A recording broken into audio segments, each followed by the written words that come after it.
Hello everyone, আজকের ক্লাসে তোমাদের সকলকে স্বাগত জানাই। আজকে আমি সংস্কৃত অনুবাদের একটি খুব গুরুত্বপূর্ণ নিয়ম নিয়ে আলোচনা করব। এই নিয়মটি মনে না থাকলে অনেক সময় অনুবাদ করতে গেলে ভুল হয়ে যায়। তো চলো ক্লাসটি শুরু করা যাক। তার আগে বলি, আমার চ্যানেলে যারা নতুন তারা আমার চ্যানেলটিকে সাবস্ক্রাইব করবে, আর যদি ভালো লাগে অবশ্যই একটা লাইক করে দেবে। আজকে আমি একটি অনুবাদ নিয়েছি, তার সঙ্গে দুটি গুরুত্বপূর্ণ নিয়ম নিয়ে আলোচনা করব। তো চলো তাহলে ক্লাসটি শুরু করা যাক। দেখো অনুবাদটি কি আছে, বালকগুলি বাড়িতে অবস্থান করুক, এই অনুবাদটি নিয়েছি। এই অনুবাদটি কি করে হয়েছে, বালকা গৃহম অধিতিষ্ঠন্তু, অথবা আরও একটি হবে বালকগণ গৃহম অধিতিষ্ঠতু। কি করে হয়েছে, বালকগুলি বহুবচন বোঝাচ্ছে, বালকগুলি এখানে কর্তা, তাহলে বালকা প্রথমার বহুবচনে হয়েছে নরশব্দ রূপের মতো, প্রথমার বহুবচনে নরা হয়, এখানে বালকা, বালকটা হচ্ছে অকারান্ত পুংলিঙ্গ শব্দ। এরপর ক্রিয়া কোনটা আছে, অবস্থান করুক, এখানে ধাতুটি কি, স্থা ধাতু, স্থা হচ্ছে থাকা অবস্থান করা, মূল ধাতুটি হচ্ছে স্থা ধাতু। অবস্থান করুক এখানে আদেশ বোঝাচ্ছে, আদেশ বোঝালে আদেশ, উপদেশ, অনুরোধ বোঝালে লোট হয়।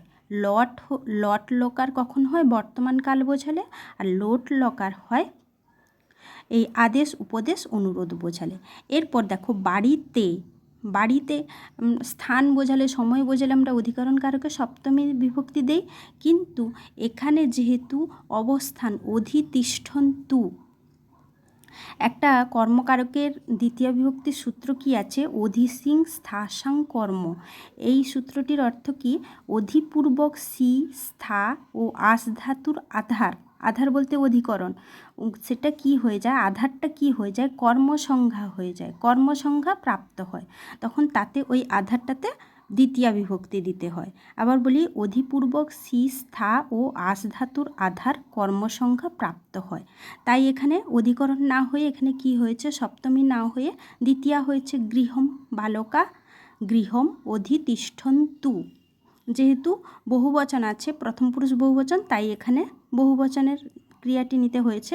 এরপরে দেখো, বালক গণ গৃহম অধিতিষ্ঠতু, এই যে নিয়ম লিখে দিয়েছি, গণ মণ্ডল সমূহ বর্গ কুল বৃন্দ এই সমস্ত ইত্যাদি, এই সমস্ত শব্দগুলি যদি কোনো শব্দের পরে যুক্ত হয় তাহলে বহুবচনের অর্থ বোঝালেও সেটি কিন্তু সাধারণত এক বচনেই ব্যবহৃত হয়।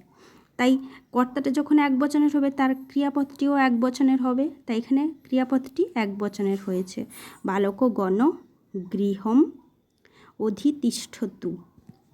তাহলে এখানে দুটি গুরুত্বপূর্ণ নিয়ম কি বললাম, একটা কারকের সূত্র নেওয়া হয়েছে, অধিসিং স্থা সাং কর্ম, এই অধি উপসর্গ যদি যুক্ত থাকে সি স্থা আস ধাতুর আগে, তাহলে সেই যে আধারটা অধিকরণ কারক না হয়ে কি হয়ে যায়, কর্মকারক, কর্মসংখ্যা প্রাপ্ত হয়ে যায়। আরও একটা কি বললাম, গণমণ্ডল সমূহ, এই সমস্ত শব্দগুলি যদি কোনো শব্দের পরে যুক্ত হয় তাহলে সেটি বহুবচনের অর্থ প্রকাশ পেলেও কিন্তু ওটা সাধারণত এক বচনেই ব্যবহৃত হয়, শব্দটা এক বচনে ব্যবহৃত হবে, তখন ক্রিয়াপদটি তাহলে এক বচনের নিতে হবে। বালকগণ গৃহম অধিতিষ্ঠন্তু,